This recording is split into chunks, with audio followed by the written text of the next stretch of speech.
Hi, everyone. So I wanted to talk about a topic that's been coming up in my life, but also in the collective, and that is the subject of the divine feminine and the divine masculine and the evolution of that spiritual ascension process, right?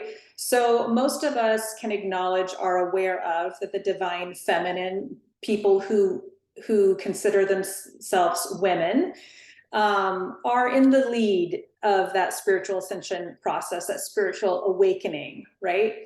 Um, in the lead in the way that divine feminine has kind of been on this path for a lot longer, and the divine masculine, people who recognize themselves or identify as men, the divine masculine, are not caught up yet, so to speak, right? They are waking up, um, on a collective level, they're a little bit behind the divine feminine, right? So that's the basis of what I wanted to talk about.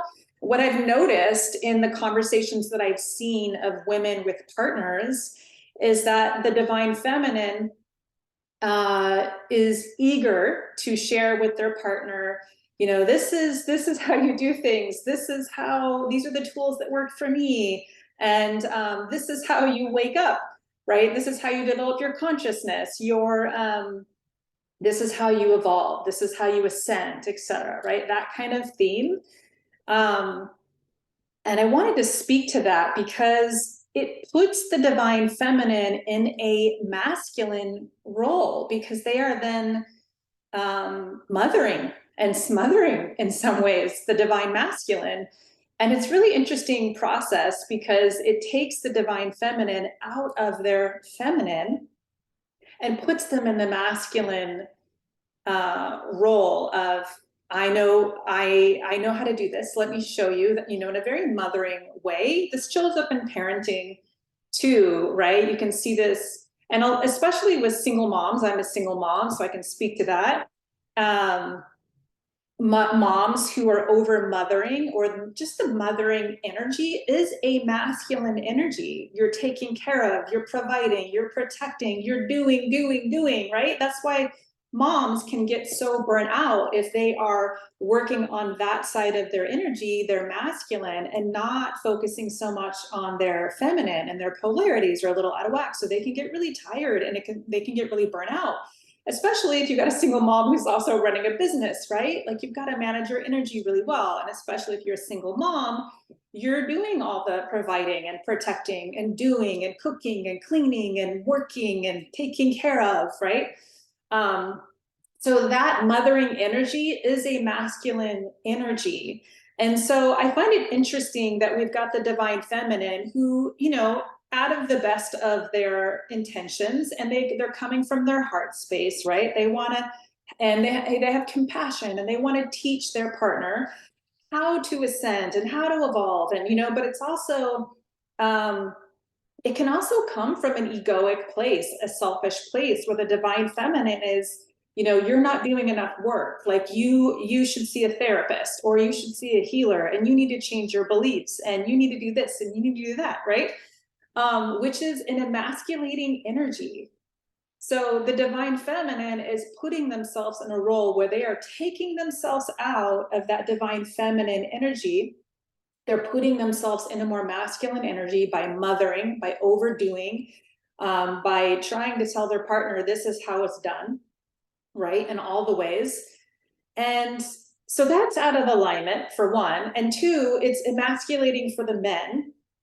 And three, it's not allowing the divine masculine to arrive at their own soul's evolution. We're all walking our own path, right? I am a healer, right? I am an oracle. I can connect effortlessly with source, and I help clients in sessions, but I'm led by the client. I can't force a client to heal. They are on their own path, right? I trust that they've been divinely connected with me, to do this work, but in the end, it's teamwork, right? And so it's just interesting to me watching this play out. The divine feminine is putting themselves in a masculine role. They're emasculating the men, the divine masculine, which is a lack of trust at its core, right? Because they're assuming that the divine masculine doesn't know how to do the healing, doesn't know how to evolve their own soul, that they need to be told how to do it. And in so many ways, I think this is backwards because it reverses the polarity of the divine feminine. It also reverses the polarity of the divine masculine. It revokes trust in that partnership. And it shows, or, is a message to the divine masculine that they're not worthy. They can't be trusted to do this journey on their own. So I think, one, the divine feminine, we need to allow more space, to let the divine masculine find their way. Their way is going to be different than your way, right?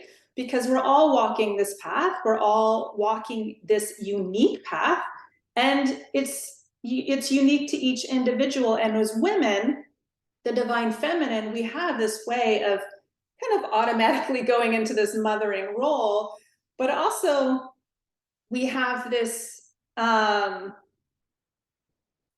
are further along, on our path, but that doesn't necessarily mean that we know how to do it any better than the divine masculine. And the divine masculine is going to process things differently. They're not as relating and have a conversation about this, right? And let's get into our feelings. That's not how the divine masculine operates, right?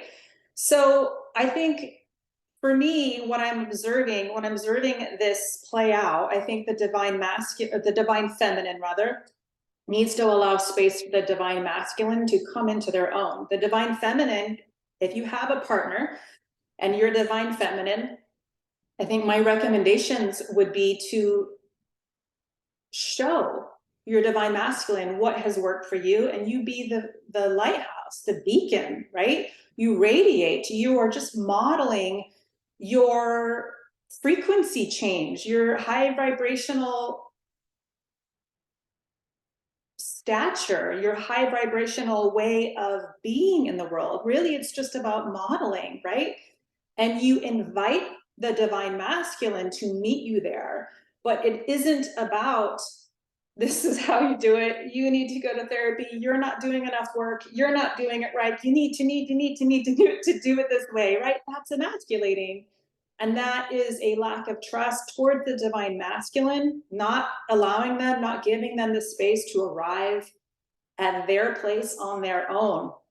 So, yeah, it's getting a little backwards. It's been getting a little backwards, I think, with our polarities, right? Because if you're new to this topic, there's masculine and feminine polarities within each of us, right?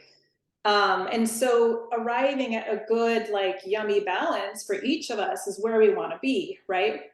But this, what I'm watching play out is taking us out of that yummy balance, right? Taking us out of alignment and polarities.